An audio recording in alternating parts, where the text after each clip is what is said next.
జననీ అను మాటలోని తరియుచు మనిషి జన్మ ఇలనైనా గలనైనా ఆ అమ్మ రుణమే ఎన్నడు తీరదులే.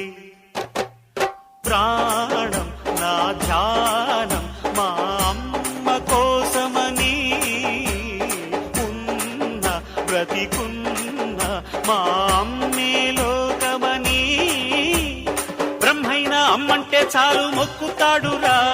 ప్రాణంగా చూసేది ఆ పాశమేరా. దేవుణ్ణైనా ఎదిరిస్తాను, కాలాన్నైనా శాసిస్తాను, అమ్ముంటే చాలంట అండగా. అమ్మ అమ్మ మాయమ్మ అమ్మంటే నువ్వమ్మ, చల్లంగా చూడవమ్మ. దిక్కే నువ్వై రావమ్మ, మొక్కే దైవం నీవమ్మ, దీవించి ఎలవమ్మ.